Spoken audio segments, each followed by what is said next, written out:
નમસ્કાર, હું મીઠાપરા લાલજી, ગામ મારું હેબતપુર, તાલુકો ધોલેરા, જિલ્લો અમદાવાદ. 562 રજવાડામાં પહેલું રજવાડું આપનાર મારા ભાવનગરના મહારાજા કૃષ્ણકુમાર સિંહજી. સૌરાષ્ટ્રની સંસ્કારી નગરી એટલે મારું ભાવનગર.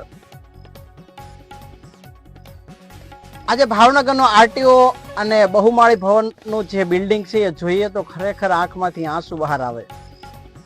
અમદાવાદ જિલ્લાના બાવળા તાલુકાનો આરટીઓ આજે અદ્યતન બનાવવામાં આવ્યો છે. તાલુકા કક્ષાનો આરટીઓ હોવા છતાં એને અદ્યતન બનાવવામાં આવ્યો છે, પણ ભાવનગરનો આરટીઓ આજે તમે જુઓ તો આંખમાંથી આંસુ આવી જાય. 562 રજવાડામાં પહેલું રજવાડું આપનાર મારા મહારાજા કૃષ્ણકુમાર સિંહજીએ સરદાર વલ્લભભાઈ પટેલને હસતા મુખે રજવાડું આપ્યું હતું. કારણ કે એમને વિશ્વાસ હતો કે આ આવનારી સરકાર એ મારા ભાવનગરના નાગરિક માટે કંઈક સારી સુવિધા લાવશે. પણ આજે ખરેખર ભાવનગરની હાલત જોઈએ તો ખૂબ એટલે ખૂબ આંખમાંથી આંસુ આવી જાય છે. તો આ સરકારને હું નમ્ર વિનંતી કરું છું કે કમસે કમ ભાવનગર માટે એક સારો આરટીઓ બનાવે અને એક બહુમાળી ભવનનું બિલ્ડિંગ છે એ સારું બનાવવામાં આવે. જય હિન્દ, જય ભારત.